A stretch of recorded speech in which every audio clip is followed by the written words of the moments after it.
வெண்முரசு. கார்கடல் 78.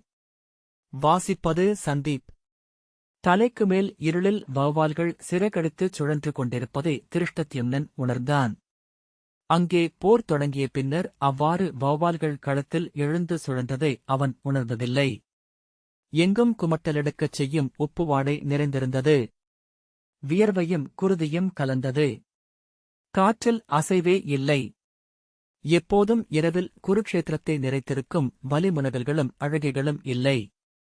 இருளுக்குள் படைப்பெருக்கு முற்றாக அடங்கி துயில் கொண்டிருந்தது. பாண்டவப் படைகளின் நடுவே சிறு மரப்பெட்டி மீது கால்களை விரித்து கைகளை இருபுறமும் ஏவலர்களிடம் அளித்து அமர்ந்திருந்தான். ஏவலர்கள் அவன் உடலில் குருதிப் பிசினுடன் சேர்ந்து இறுகி ஒட்டியிருந்த தோல்பட்டிகளை அவிழ்த்து மெல்ல கவசங்களை விடுவித்தனர்.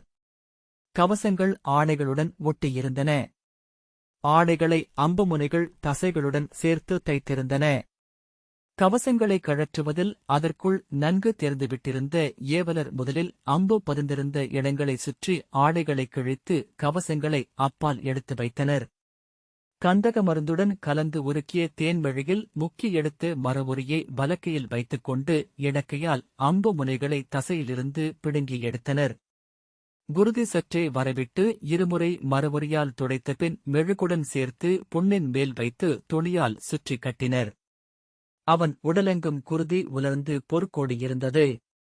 மரவொரியே தைலம் கலந்த நீரில் முக்கி அவன் உடலை அழுத்தித் துடைத்தனர் மருத்துவ ஏவலர். அவன் கையுறைகளை வாளால் கிழித்து அகற்றினர். உலர்ந்த புண்ணிலிருந்து அகல்வது போல் குருதியுடன் பொறுக்கு பிரிந்து தோலுறைகள் அகல அவன் கைகள் வெளுத்து சுருங்கி தெரிந்தன. காலில் அணிந்திருந்த இரும்புக் குரடுகளை இரு ஏவலர் கழற்றினர்.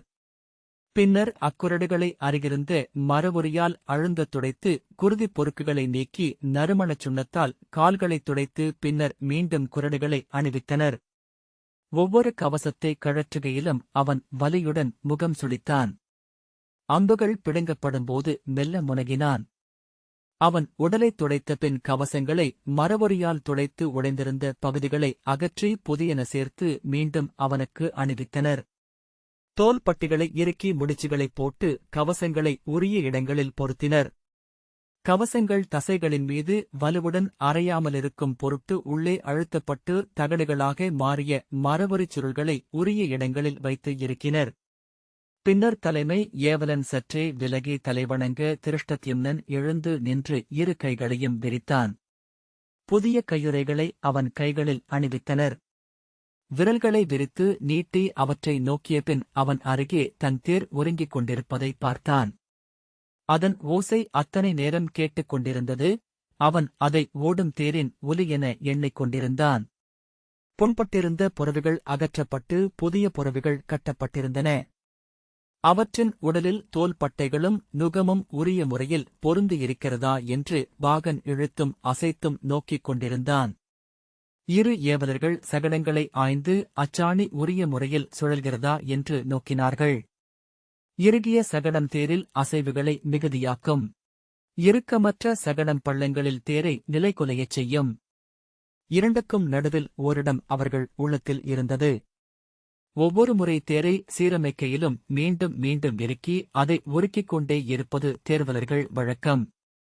போருக்கு எழும் வீரர் தேர்தட்டில் அமர்ந்த பின்னரும் அமரத்தில் ஏறி அமர்ந்து பாகன் கிளம்பலாமா என்று கேட்ட பின்னரும் அவர்கள் சகடத்தையும் அச்சையும் சீர்நோக்கிக் கொண்டிருப்பார்கள். ஒரு கணம் இன்னும் ஒரு கணம் என்று தேர்ப்பாகனிடம் கோருவார்கள். திருஷ்டத்யும்னை நோக்கி புறவியில் வந்திறங்கிய சாத்யகி, நாம் இன்று வெறும் நாற்களச் சூழ்கைதான் அமைக்கப் போகிறோமா என்று கேட்டான். திருஷ்டத்யும்னன் ஆம் என்று உரைத்து திரும்பிப் பார்த்தான். அருகே நின்ற ஏவலன் குறிப்பை உணர்ந்து தன் கையிலிருந்த அம்பை நீட்டினான். அதை தலைகீழாகப் பிடித்து தரையில் கோடுகளை வரைந்து சூழ்கையை சாத்யகிக்கு காட்டினான் திருஷ்டத்யும்னன்.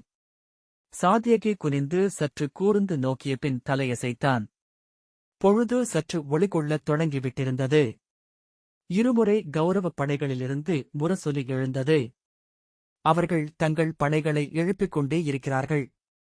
எப்பொழுது வேண்டுமென்றாலும் கௌரவப் படை எழுந்து வந்து நம்மை தாக்கக்கூடும் என்று சாத்யகி சொன்னான். நமது படைகள் ஒருங்கிவிட்டனவா என்றான் திருஷ்டத்யும்னன். பெரும்பாலானவர்கள் இன்னும் துயிலெழவில்லை. உண்மையில் இது போர்க்களம் என்றே தோன்றவில்லை. நேற்று பகலிலிருந்து களம்பட்ட அனைவர் உடல்களும் சிதறி பறந்து கிடக்கின்றன. இன்றைய போர் அவ்வுடல்களின் மீது நின்றே நிகழ்த்தப்படவுள்ளது என்ற சாத்தியகை கோணலாக நகைத்து பிணங்களின் மேல் காபாலிகர் நடனமிடுவார்கள் எனக் கேட்டிருக்கிறேன். போர்கள் நிகழ்ந்தனவா என கேட்டுப் பார்க்க வேண்டும் என்றான். திருஷ்டத்யும்னன், நாம் ஒருங்கியிருக்க வேண்டும். எக்கணமும் அவர்கள் நம்மை தாக்கக்கூடும். நேற்று அவர்கள் நமக்கு பேரிழப்பை உருவாக்கியிருக்கிறார்கள். நாம் உளம் சோர்ந்திருப்போம் என்று கருதி அச்சோர்வைக் கொண்டு வெல்ல திட்டமிடுவார்கள். இன்னும் அரை நாழிகைக்குள் நமது படைகள் அனைவரும் எழுந்தாக வேண்டும் என்றான். சாத்யகி, பலமுறை போர் முரசு ஒலித்தாகிவிட்டது. 100 வரை படைகளை எழுப்பும் பொருட்டு ஆணைகளைக் கொண்டு சேர்த்துவிட்டேன்.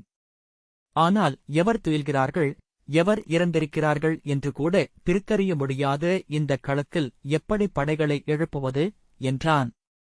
திருஷ்டத்யும்னன் சலிப்புடன் தலையை அசைத்து, போர் நிகழட்டும். சகடங்களும் புறவிக் குழம்புகளும் கால்களும் மிதித்துச் செல்லும்போது தங்களை உயிருடன் இருப்பதாக உணர்பவர்கள் எழுந்து கொள்வார்கள் என்றான். பின்னர் சிரித்து, பிரித்தொன்றையும் செய்வதற்கில்லை. எழுந்து சாவதா கடந்தே சாவதா என அவர்கள் முடிவெடுக்கட்டும் என்றான். சாத்யகி, இன்று நீங்கள் ஆற்றப் போவதென்ன என்று பாண்டவப் படையே காத்திருக்கிறது என்றான். திருஷ்டத்யும்னன் முகம் மாறினான். பிறவிப் பொறுப்பு என்றான் சாத்யகி. திருஷ்டத்யும்னன், பிறப்பிலேயே பெரும்பாலும் வாழ்க்கை முடிந்துவிடுகிறது அனைவருக்கும் என்றான். சாத்யகி, நான் என் வாழ்க்கையை தெரிவு செய்தேன் என்றான். திருஷ்டத்யும்னன் அவனை கூர்ந்து நோக்கி, என்ன வேறுபாடு என்றான். சாத்யகி திகைப்புடன் நோக்கினான். நாம் நம்மை படைக்க பலிபீடங்களைக் கொண்டிருக்கிறோம். எனக்கு அது தந்தையால் அளிக்கப்பட்டது. நீர் அதை ஈட்டிக் கொண்டீர். சாத்யகி, ஆம் என்றான். தலையசைத்து, எண்ணிப் பார்க்கலாகாது என்று சொல்லி தலை வணங்கிவிட்டு கிளம்பிச் செல்ல திருஷ்டத்யும்னன் பாகனிடம், என் தேரை போர்முனைக்கு கொண்டு செல்க என்று ஆணையிட்ட பின் திரும்பிப் பார்த்து ஏவலரிடம் புரவிக்காக கை காட்டினான். ஏவலர் அவனருகே கொண்டு சென்ற புரவியில் ஏறிக்கொண்டு படைகளினூடாகச் சென்றான். பாண்டவப் படை பெரும்பகுதி நிலம்படிந்து கிடப்பதைக் கண்டான். ஆங்காங்கே சிலர் எழுந்து அமர்ந்து சூழ்ந்திருந்த இளவெயிலில் கண்கள் கூச முகம் பொத்திக் குனிந்திருந்தனர். அவர்களின் விழிகளிலிருந்து நீர் வழிந்தது. அதை கைகளால் துடைத்தபோது உறைந்த குருதி கரைந்து அது புதுச்சோரி என தெரிந்தது.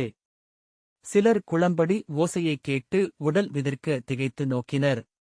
எவரும் உளநிலை தெளிவுடன் இல்லை என்பதை அவன் உணர்ந்தான். படைகளினூடாகச் சென்று யுதிஷ்டிரரின் நிலையை அடைந்தபோது அங்கு நகுலனும் சகதேவனும் நின்றிருப்பதைக் கண்டான். யுதிஷ்டிரர் தேர் மறைவில் கவசங்களை அணிந்து கொண்டிருந்தார். புரவியிலிருந்து அவன் இறங்கியதும் சகதேவன், உளவுச் செய்தி வந்துள்ளது. அவர்கள் நம்மை தாக்கவே எண்ணுகிறார்கள் என்றான். புலரி எழுந்துவிட்டது என்று திருஷ்டத்யும்னன் சொன்னான். அவர்களும் நம்மைப் போலவே நிலம்படிந்து துயின்று கொண்டிருக்கிறார்கள்.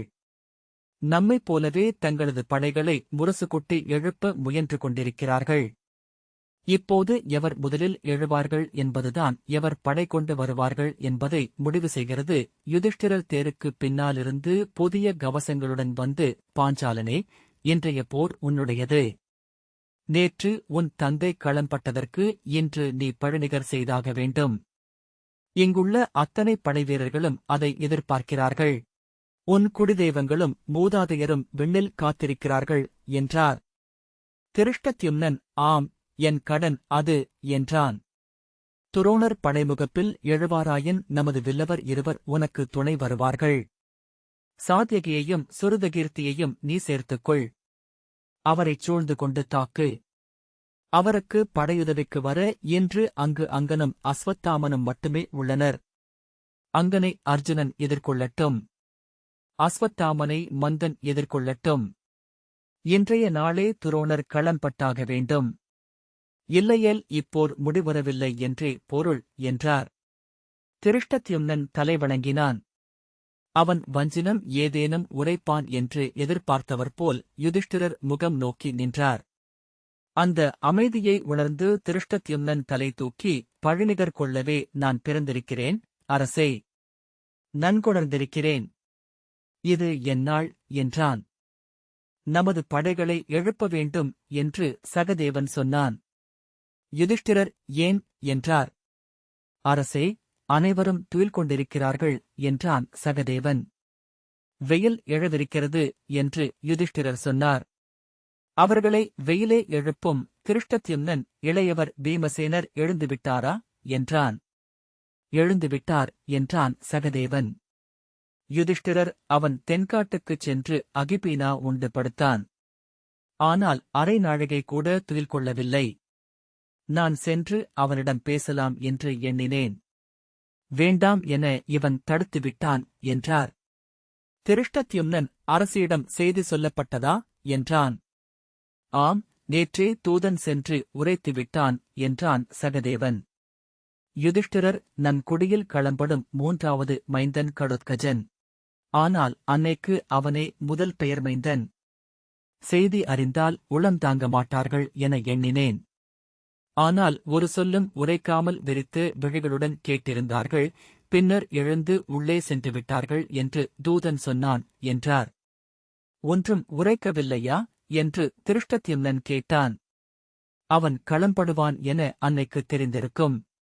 அவனுக்கு அரசகுருதியில் மனம் புரிந்து வைத்ததே கூட அதன் பொருட்டே என இப்போது தோன்றுகிறது என்றார் யுதிஷ்டிரர். நான் எண்ணிப் பார்த்தேன், கடோத்கஜன் இக்களத்தில் இவ்வாறு இறப்பதே நன்று. அக்குடி முற்றாக மாறிவிட்டது. அவர்களின் குடியின் இறுதி அரக்கர்கள் இக்களத்தில் மடிந்தவர்கள். இன்று பாரத வருஷத்தின் மாவீரனாக சூதர்கள் பாட அவன் விண்ணேகினான். திருஷ்டத்யும்னன் சலிப்புடன் எழுந்து கொண்டு நான் களத்திற்குச் செல்கிறேன் என்றான். உன் வஞ்சனம் வெல்க என்றார் யுதிஷ்டிரர். திருஷ்டத்யும்னன் தலை வணங்கி விடை பெற்றான். புலரிவெயில் ஒளிகொண்டு மெல்ல நிமிர்ந்து கொண்டிருந்தது. நிழல்கள் குறுகி தங்கள் பொருட்களை நோக்கிச் சென்று கொண்டிருந்தன. திருஷ்டத்யும்னன் தன் புரவியில் படைமுகப்பிற்கு வந்து நின்றான். எங்கும் பூத்திருந்த ஒளி அவனை உளமழச் செய்தது. புலரி வெளிச்சத்தைப் பார்த்து நெடுநாட்களாயிற்று என்று எண்ணினான். ஒளி ஒரு நீர்மை போல் முகில்களின் இடைவெளிகளினூடாக நீண்ட சட்டங்களாகி போர்க்களத்தில் விழுந்திருந்தது. களம் நிறைத்து படுத்திருந்த உடல்களின் ஆவி அதில் பொற்புகை என மெல்ல நெளிந்தது. பல்லாயிரம் சிறு பூச்சிகள் அவ்வொளியில் அனல் பொறிகளென சுடர்கொண்டு சுழன்றன. அருகிருந்த காடுகளிலிருந்து பறவைக் கூட்டங்கள் வானில் தங்களை விசிறிக்கொண்டு அலைகளாகச் சுழன்று பின் ஐயம் தணிந்து கீழிறங்கி விழுந்து கிடந்த உடல்கள் மேல் எழுந்து அமர்ந்து கொத்தி சிறகடித்து குரலெழுப்பி ஒளி துழாவி மீண்டும் வந்தமர்ந்தன. இறப்பின் வெளிக்கு மேல் எரிந்து நின்றிருந்தது எனினும் ஒளி அவையனைத்திற்கும் அப்பாற்பட்ட பிறிதொன்றென்றே தோன்றியது. துஞ்சியும் துயின்றும் கிடந்திருந்த ஒவ்வொருவரையும் வானிலிருந்து வந்து தொட்டு எழுப்ப முயலும் கைகள். அங்கிருந்தோர் விழித்துக் கொண்டால் கனவின் அரைமயக்கில் அச்சாய்ந்த ஒளிப்பாதைகளினூடாக நடந்து விண்ணிலேறிவிட முடியும். எத்தனை தூயது ஒளி! நெருப்பு என்றும் தூயது என்கிறார்கள். நெருப்புக்கும் புகையுண்டு, கெடுமணமும் உண்டு. ஒளியே தூயது. மண்ணைக் கட்டும் எதுவும் ஒளிக்கு இல்லை. காலமில்லை, தொலைவில்லை. அது இங்குள்ளதே அல்ல, ஐம்பெரும்பருக்களுக்கும் அயலானது. அது விண்ணுக்குரியது. ஆனால் அது தொட்டாலொழிய இங்குள்ள எதற்கும் உருவில்லை, வண்ணம் இல்லை. இங்குள்ள அழகனைத்தும் ஒளியின் மாறுதோற்றங்களே. ஒளி நாம் அறிந்திருப்பது அல்ல, நாமறிவது ஒளியின் விழித்தோற்றத்தை மட்டுமே. விழியும் பருப்பொருளே. அங்கே விண்ணில் விழிகளுக்கு அப்பாற்பட்ட சிதாகாயத்தில் ஒளி பெரிதொன்று. அது பிரம்மம். அவன் தானிருக்கும் இடத்தையும் பொறுப்பையும் மறந்து அவ்வொளியின் வடிவங்களை பார்த்துக் கொண்டிருந்தான். முகில்களின் விளிம்புகள் கண் கூசும் அளவுக்கு வெண்ணிற எரி சூடியிருந்தன. காலை காலை என்று உள்ளம் கூத்திட்டது. காம்பிலியத்தின் தெருக்களில் புலரியில் எழும் ஒளியில் புறவிச் சாணமும் யானைப் பிண்டமும் எழுப்பும் மெல்லிய நீராவி அலையுறும். புறவியில் தெருக்களினூடாகச் செல்கையில் எங்கும் பசுஞ்சாணத்தின் மணமே நிறைந்திருக்கும். ஆலய முகப்புகள், இல்ல முகப்புகள் எங்கும் சாணியைக் கரைத்து தெளித்திருப்பார்கள். ஆற்றை நோக்கி இறங்கும் சரிவில் கொட்டில்களிலிருந்து அவிழ்த்து விடப்பட்ட பசுக்கள் கூட்டம் கூட்டமாக இறங்கிச் சென்று கொண்டிருக்கும். அவற்றைச் சூழ்ந்து பறக்கும் சிற்றுயிர்கள் மின்மினிகள் என வெயிலில் ஒளிவிடும். நாளும் புலரியில் எழுவதை அவன் தவிர்க்கக்கூடா நோன்பாகக் கொண்டிருந்தான். காம்பிலியத்தின் அரச குடியினர் எவரும் புலரியில் எழுவதில்லை. துருபதர் இரவு துயில்வதற்கு நெடுநேரமாகும். அவை கூடி அமைச்சர்களை அனுப்பிய பின்னர் அணுக்கர்களுடன் நாற்களமாட அமர்வார். இரவெல்லாம் அவருடன் அமர்பவர் அமைச்சரான பத்ரர். ஒவ்வொரு வெற்றியும் மேலும் வெல்வதற்கான வெறியையும் ஒவ்வொரு தோல்வியும் இன்னும் என வஞ்சத்தையும் உருவாக்கும். உடல் தளர்ந்து கைகளிலிருந்து காய்கள் நழுவுவது வரை ஆடிக்கொண்டிருப்பார். எனவே அவர் புலரியொளியை பார்ப்பதே இல்லை. திருஷ்டத்யும்னன் அரிதாகவே மது அருந்துவான். எனவே அவை கூடி முடிந்ததுமே துயின்று முதற்பறவை ஒலியிலேயே எழுந்துவிடுவான். எழுந்ததுமே முதல் எண்ணம் ஆற்றின் குளிர் நீரொழுக்குதான். காலை ஒளி விரிந்த ஆற்றில் நீராடுவது அன்றைய நாள் முழுக்க உவகையை அழித்துவிடுகிறது என்று துரோணர் முதல் நாளிலேயே அவனிடம் சொன்னார். துரோணரின் குறுநிலையில் முதல் மொழி நோக்கி நீரெள்ளிவிட்டு அதர்வ வேதம் உரைத்து எழுகையில் அன்றைய கல்வி பெரும்பாலும் முடிந்திருக்கும். அதன் பின்னர் நூல் பயில்தலும் காடுகளுக்குள் உலாவுதலும் தோழர்களுடன் உரையாடுவதும் அவரவர் விருப்பப்படியே நிகழும். புலரியில் எழும் தெய்வங்கள் மானுடரிடம் சொல்கின்றன, இங்குள்ள அனைத்தும் புதியவை என்று. நோக்கு விழித்தொட்டு விலகும் கணத்திலேயே இங்கு ஒவ்வொன்றும் பழையதாகிக் கொண்டிருக்கிறது. மலர்கள் வாடத் தொடங்கிவிடுகின்றன, பனித்துளிகள் உதிரத் தொடங்கிவிடுகின்றன, முகில்கள் எரிந்து எழுகின்றன. புதிய உலகு புதிய எண்ணங்களுடன் நம்முன் வருகிறது. புதிய கனவுகளை அளிக்கிறது. புலரியில் எழுபவன் ஒவ்வொரு நாளும் புதியவனாக பிறந்தெழுகிறான். துரோணர் என்றும் கூறிய அம்பின் ஒளியை பார்த்தபடி கண்விழித்தார். அவருடைய மஞ்சத்திற்கு அருகே கூர்மின்னும் அம்பு வைக்கப்பட்டிருக்கும். அவன் முன்னரே சென்று குடில் வாயிலில் நின்றிருப்பான். அவர் மெல்லிய குரலில் தன் ஆசிரியர்களின் பெயர்களைச் சொன்னபடி விழித்தெழுவார். கண்களைத் திறக்காமல் கை நீட்டி அந்த அம்பை எடுத்து கண்ணெதிரே கொண்டு வந்து விழுதிறந்து அதன் ஒளியை சில கணங்கள் நோக்கி நுண்சொற்களால் அதை வாழ்த்திய பின் எழுந்து அவனை நோக்குவார். ஒருமுறை அவன் அதைப் பற்றி அவரிடம் கேட்டான். படைக்கலத்தில் விழுதிறக்கிறீர்கள், ஆசிரியரே, நான் பிறிதவரும் இவ்வாறு செய்வதை கேள்விப்பட்டதே இல்லை. துரோணர் புன்னகையுடன் மலர்களை நோக்கி நடந்தபடி பிறிததை நோக்க வேண்டும் என எண்ணுகிறாய் என்றார். இந்த மலர்களை, இளந்தளிர்களை என்று அவன் சொன்னான். அந்தணர் சுடரொளியை நோக்குவர். துர்வாசர் மெல்லிய இறகுகளை முதலில் நோக்குவார். அம்பு ஒரு அகல்சுடர் அல்லவா என்றார் துரோணர். அழகிய மலரிதழ். இளந்தளிரின் கூர் அம்புக்கு உண்டு. இறகின் மென்மையும் அம்பிலுண்டு. அவன் அவரை நோக்கிக் கொண்டு நடந்தான். அம்பு வெறும் படைக்கலம் அல்ல, அது ஒரு கருவி என இங்கே தோன்றியது. மானுடனைக் காத்தது, உணவூட்டியது. அவன் கையும் நாவும் கண்ணும் நகமும் பல்லும் ஆனது. அவன் குடிபெருகச் செய்தது. அவனுடன் உறக்கிலும் விழிப்பிலும் இருந்தது. அதை தவமென இயற்றினர் நம் முன்னோர். தவம் சென்று பணியும் செயல் கலையாகிறது. கலை அழகை உருவாக்குகிறது. அழகின் பொருட்டு அது சுற்றிலும் தேடுகிறது. தொட்டுத் தொட்டு அனைத்து அழகுகளையும் அறிந்து அதைதான் நடிக்கிறது என்று துரோணர் சொன்னார். கலை முதிர்கையில் அது வேதமாகிறது. கலை என்பது நிகழ்வு. நிகழ்வின் நெறிகளை மட்டும் தொட்டுச் சேர்த்தால் அது சொல். சொல்லிச் சொல்லி கூர்கொண்ட சொல் வேதம். குருக்ஷேத்திர களத்தில் ஒவ்வொரு நாளும் கரைக்கிருளிலேயே எழுந்து அவை சூழ்ந்து களம் வந்து முதலொளியிலேயே படைக்கலம் எடுத்து வெற்றி முழக்கமிட்டு போர் நிகழ்த்தத் தொடங்கினாலும் ஒரு நாளும் புலரியாடவில்லை. இக்களம் வந்தபின் இதுவே முதல் புலரி. அச்சொல் எழுந்ததுமே அவன் மெய்ப்பு கொண்டான். புலரி, முதற்புலரி. இனி ஒரு புலரி இல்லை எனில் இதன் மதிப்பு என்ன? அருமணிகள் புலரியின் சிறு துளிகள். இது அருமணிகளின் பெருங்கடல். அவன் மீண்டும் மீண்டும் மெய்ப்பு கொண்டான். வாழ்ந்த ஒவ்வொரு கணத்தையும் அங்கு நின்று நினைவு கூற முடியும் எனத் தோன்றியது. அவன் உடல் குளிரில் நடுங்கியது. குளிர்தான். கொடிகள் எழுந்து பறக்க தென்காற்று வந்து அவனை தழுவிச் சுழன்றது. மணிகள் ஓசையிட்டன. குதிரைகள் கனைத்தன. காற்று மேலும் விசை கொண்டு கடந்து செல்ல கவசங்களுக்குள் காதில் ஓசை சீறியது. அக்கணம் கௌரவப் படைகளில் இருந்து அலை எழுவது போல் ஓசை புறப்பட்டது.